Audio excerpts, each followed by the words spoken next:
পেয়েছি খেতে বসে। না না, মুসুর ডাল, আলু ভাজা। হ্যাঁ হ্যাঁ, টমেটো দিয়ে করেছি। হুম, ভালো লাগে। দেখো, টমেটো।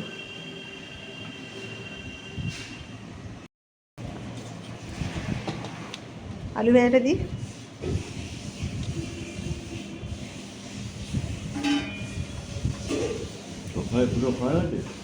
হুম, ডাল দিয়ে দিই।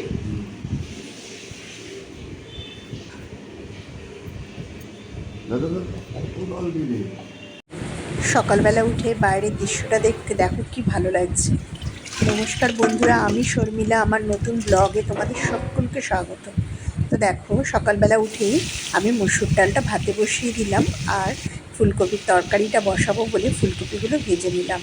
আমি রেগুলার সকালে কী কী রান্না করি সেটাই তোমাদের সঙ্গে শেয়ার করি। তো আমার রান্নাগুলো তোমাদের কেমন লাগে অবশ্যই কিন্তু জানিও।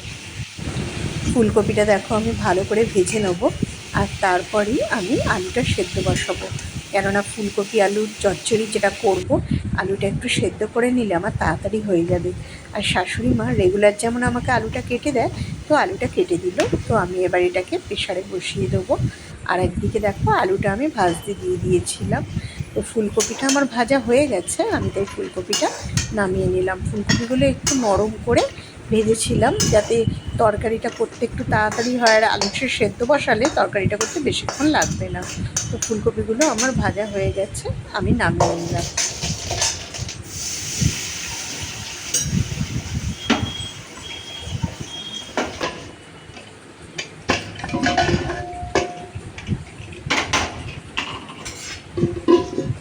এদিকে দেখো ডালটা আমি সেদ্ধ করে নিয়েছিলাম, তো ডাল সেদ্ধটা আমি নামিয়ে নিলাম।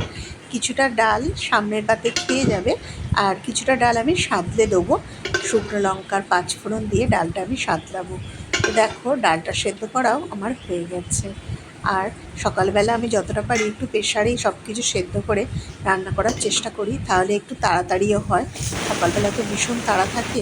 তো দেখো আলুটাও আমি ভাজতে দিয়ে দিলাম, নুন হলুদ দিয়ে আলুটা একটু ভাজতে দিয়ে দিলাম, একটু ঢাকা দিয়ে ভাজা হবে। আর এদিকে আমি ডালটাও সাঁতলে নেবো। শুকনো লঙ্কার পাঁচফোড়ন দিয়েছি মুসুর ডালটা সাঁতলাবার জন্য। আর আজকে মনে হলো শুধু ডালটা করব না, একটু টমেটো ডাল করি। তো বিশ্বাস করো, ভাবলাম কি জানি কেমন লাগবে জানি না, আমি সেইভাবে কোনো দিন টমেটো দিয়ে ডাল করিনি, কিন্তু ভীষণ ভালো খেতে হয়েছিল। আমি টমেটোগুলোকে একটু বড় বড় করে কেটে ডালটা যখন ফুটছিল সাঁতলাবার পর আমি দিয়ে দিয়েছিলাম। আর দারুণ লেগেছে কিন্তু এই ডালটা খেতে আজকে আমাদের। আর দেখো আলু ভাজাটা আমার প্রায় হয়ে এসছে।